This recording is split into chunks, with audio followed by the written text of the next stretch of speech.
Alléluia, alléluia, alléluia. Béni soit le nom du Seigneur. Toi qui m'entends, je viens t'encourager. Tant qu'il n'y a pas la mort, il n'y a pas la vie. L'épreuve dans laquelle tu traverses en ce moment, sache qu'il faut que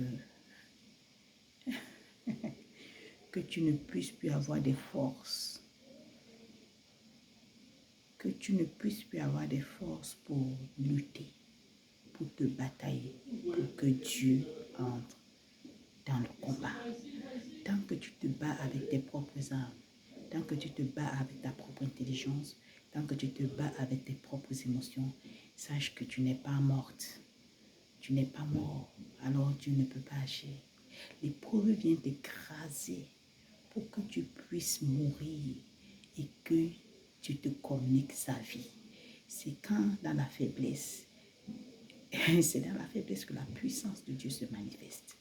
Alors ce matin, je vais encourager quelqu'un. Tu peux peut-être vivre une situation compliquée, mais quand tu es toujours dans l'agitation, peut-être de pleurer, peut-être de prier, Dieu va toujours attendre que tu puisses être affaibli. Mais n'oublie pas une chose, il n'y a aucune épreuve, il n'y a aucune douleur que Dieu ne peut pas renverser. Et il te dit que malgré ce que tu peux vivre, tu ne peux pas vivre, il ne peut pas te donner une douleur qui est au-dessus de tes forces. Donc ça veut dire que quel que soit ce que tu traverses, tu as la capacité de surmonter cette chose-là. Ce matin, je viens t'encourager pour te dire, abandonne-toi. Abandonne, laisse tomber. Ne lutte plus rien. Et laisse Dieu lutter pour toi. Laisse tomber. Regarde, observe. Laisse simplement. Ah, j'ai été bénie ce matin par une amie. Je lui donne une dédicace.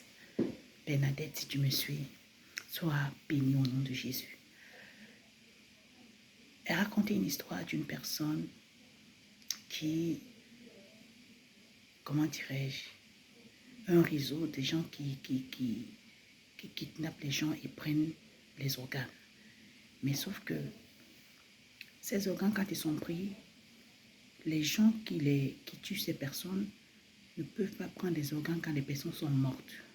En gros, le but, c'est de tabasser les personnes jusqu'à ce que les personnes soient fatiguées et ils retirent les organes dans les cœurs ou les reins et tout ça.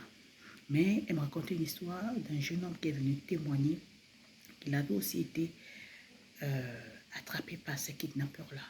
On l'a tellement battu. On l'a tellement battu qu'il était inconscient. Quand il était inconscient, ses ravisseurs ont dit on ne peut pas prendre ses organes parce qu'il est mort. Donc lui, on n'a pas pris ses organes, on l'a jeté dans la rue. Et quand il a repris ses esprits, il est revenu.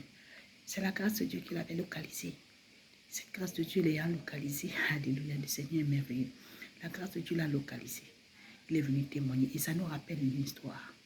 Une histoire que pour qu'il y ait la vie, pour que Dieu te communique la vie, pour que Dieu te communique par sa puissance la vie, il faut que tu meurs. Il faut que tu sois dans l'inconscience de l'épreuve. Il faut que la douleur soit au-dessus, que tu ne puisses plus lutter. Que tu sois au-dessus, en dessous de tes forces, que tu n'aies pas la force pour continuer de te battre. Et c'est là où Jésus rentre. Donc en gros, l'image qu'il donnait ce matin, c'était le Seigneur debout, il te voit coucher. Il te regarde, il t'observe. Dans ta douleur, tu es en train de te battre. Il te touche encore. Si tu bouges encore, il dit non, tu peux encore supporter. Il faut que tu ne puisses plus bouger. Il faut que tu ne puisses plus te battre. Il dit Seigneur, prends le compte. Je n'arrive plus, papa. Je ne peux plus. Et c'est là qu'il va rentrer. Alléluia. Donc je venais t'encourager ce matin pour que tu ne baisses pas les bras. Le Seigneur au contrôle de toutes choses. Il permet ces situations pour que sa gloire soit manifestée. Parce que quand nous nous débattons, non, il ne peut pas agir. Il ne peut pas agir. Il agit quand tu es faible, quand tu ne peux plus. Et si tu veux voir la puissance de Dieu agir dans ta vie, il faut que tu te rappelles que tu dois tout abandonner. Marie, Dieu a annoncé beaucoup de choses à Marie, la mère de Jésus. Marie, nous ne pouvons pas imaginer la persécution qu'elle avait eue en tant qu'une jeune fille dans leur époque, fiancée mais enceinte. Nous ne pouvons pas imaginer, nous la lisons rapidement son histoire, mais nous ne pouvons pas imaginer la persécution, l'humiliation qu'elle a eue en tant que jeune fille mariée, non mariée mais enceinte. Comment expliquer ça? Comment expliquer cette grossesse à sa famille, à son entourage? Quelle humiliation! S'il n'y avait pas la grâce de Dieu pour venir toucher son mari, pour que son mari accepte. Si Dieu ne s'était pas révélé à Joseph, Marie ne pouvait pas. Et quand l'ange était venu annoncer à Marie la promesse, alors que cette femme portait le sauveur du monde,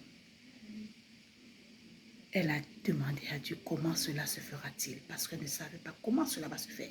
Et Dieu lui a révélé quelque chose. Le Saint-Esprit viendra sur toi. Et la puissance de Dieu te couvrira sur ton ombre. Marie a eu une foi qui n'a pas douté. Mais pour tenir, elle avait besoin de ressasser la promesse de Dieu dans son cœur. Ce que j'ai envie de te dire aujourd'hui, ressasse les promesses de Dieu dans ton cœur. Ne laisse pas les circonstances t'abattre, enlever ces promesses. Que tu sois fatigué, abandonne-toi, laisse tout, mais rappelle-toi ce que Dieu a dit dans ta vie.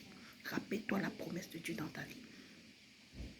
Contrairement à Zacharie, Dieu avait annoncé la promesse à Zacharie pour l'arrivée de son fils qui est le précurseur de Jésus, Jean-Baptiste. Mais Zacharie avait une foi, mais une foi qui était dans le doute. Mais Dieu, dans sa miséricorde, il a frappé de mutisme.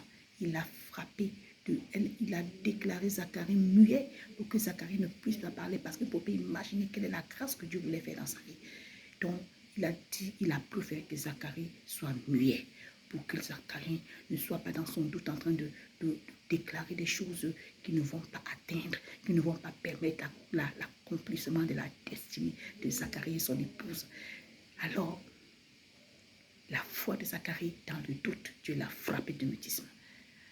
Mais la foi de Marie, malgré sa situation, malgré ses combats, elle s'est arrêtée. Et se rappelle de la promesse. Comment se fera-t-il? Le Saint-Esprit de Dieu viendra sur toi.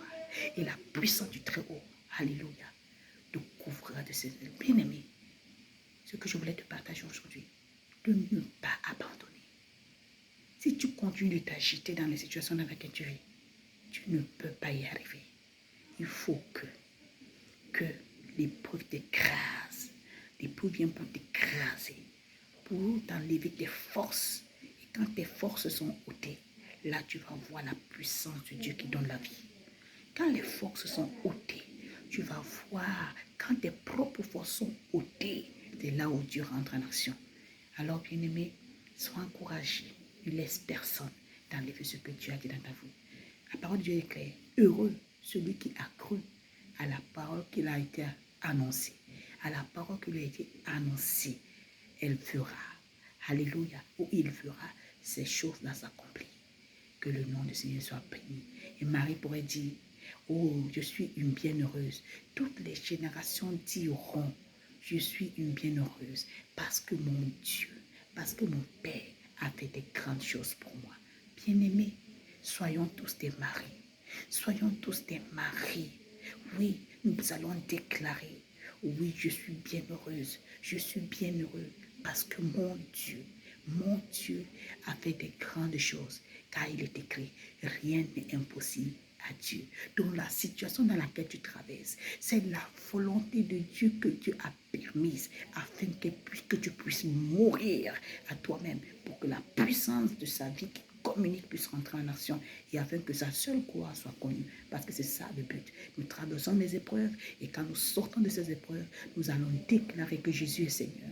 Nous allons déclarer la gloire de Dieu et à partir de là, les uns et les autres vont glorifier l'Éternel des armées célestes. Alléluia. Je vous souhaite une bonne journée, que la grâce de Dieu vous accompagne. Amen.